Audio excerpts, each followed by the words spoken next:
at Tim's speech right here. Okay, happy Thanksgiving to all of our fans and Trojan family.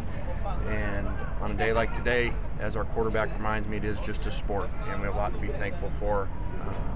Myself as healthy children, our team has some really good kids that represent the university really well off the field. Yesterday they went out in the community to serve meals, and I could not be more proud of our players, of how they represent us off the field. Which quarterback? How was that? Good? Which quarterback? Which quarterback? Which what? quarterback reminded you? Oh, I'm sorry, Matthew. Yes.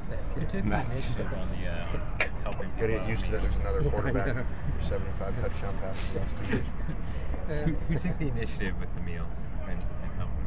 Yeah,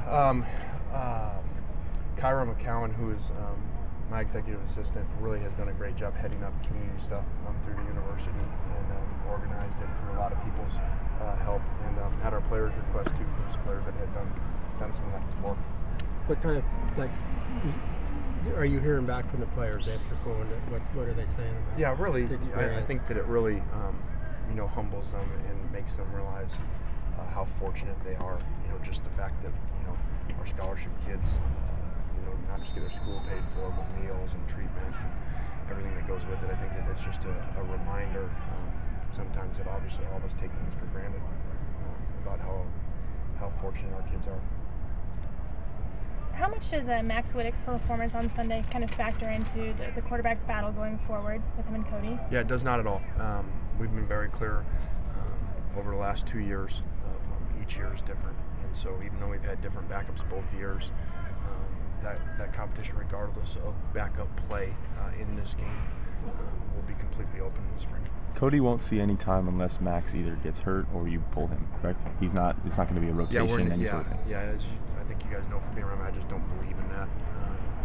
You got to, whoever you go with, you got to go with. And you got to put confidence in them and not rattle them with rotations. Can you imagine a scenario where next year, if someone came in early, that you could have a true freshman starting next season? Is that within the realm of possibility here? We're always really competitive, with our competitions, and never hold things against guys. You've seen us start true freshmen again this year, just like we always have. So things will always be open regardless. Would that be the quarterback position, though? Would that be the most difficult for someone to make that transition?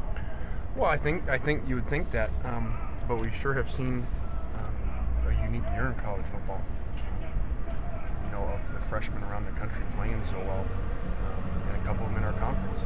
Even though I think both of them are redshirt freshmen, which obviously helps. But I think it's a unique year that way. So we'll always be open to anything. What does it say about a guy like Manti Te'o to be a defensive player, but still being in the Heisman talks? Yeah, I think it says a lot about him. I think it says a lot about who he is as a leader of not just their defense, but their team, and what that means when your middle linebacker is like that. We talked in Heisman conversations, I think has a lot to do with not just his stats, but who he is and what he brings to that team. Their leading receiver is a tight end. What have you seen from him on film? Yeah, we've hit a run of them here this season of some really good tight ends that really make a bunch of plays. It happened to us last week. We have coverage right there, and the guy makes a couple great catches. One that keeps a huge drive alive last week with a diving catch. There was a lot of momentum going our way. So we got another big test, and it's a really good year nationally for tight ends around the country. What's going on over at left tackle with Andre and Max? Yeah, I think both of them have played really well. Both of them will play again this week, just like we have been, and just keep rotating them in there. What have you seen from Notre Dame's secondary? Seems like that's the only question mark, if there is one. Yeah, I think everybody says that it's a question mark, but then you put on the tape and they play great. They're all brand new, as far as starting. And they just really have done a great job coaching them. The guys have stepped right in there within their system. They don't ask them to do a whole lot in man coverage. But they do a really good job of not giving up explosive plays in the run and in the pass. The senior class kind of held everything together when you got here. what type of bond have you established with these guys? About to watch them leave. Yeah, it's kind of like what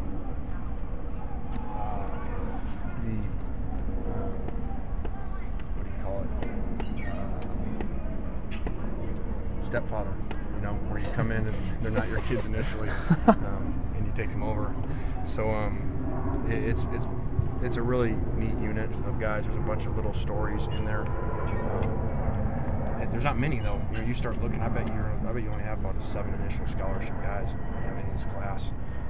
It shows what a young team we are. But there's some really good stories in there. One of the favorites is Curtis. Making it through this. When we got here, not a lot of people would have thought he was going to make it this far. So he's one of those stories. Could you talk about your relationship with Brian Kelly? I just want to know. Yeah, I don't know Brian that well. The little time I've spent with him, whether it was at a function or before the game, seems like a really good guy. He's done a great job doing things the right way. Really stuck to his guns after it's the profession we're in. Off season people were talking about hot seat. And he really just stayed with his principles, and his offensive and defensive schemes didn't change. Now he's probably national coach in here, so a lot of credit to him for handling all that criticism after the 2 8-5 seasons. Are you guys doing anything as a team today, or doing anything with out-of-state kids? Yeah, we've made sure all our kids have somewhere to go, and whether that's players or coaches, they all have somewhere to go.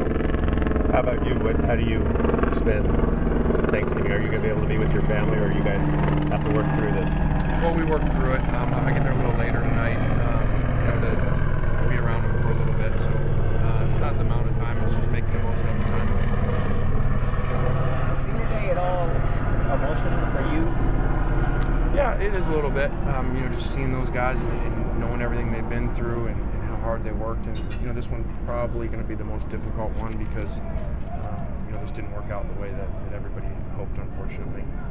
But at the end of the day, I'll remind myself we have really, really good kids, like I talked about already.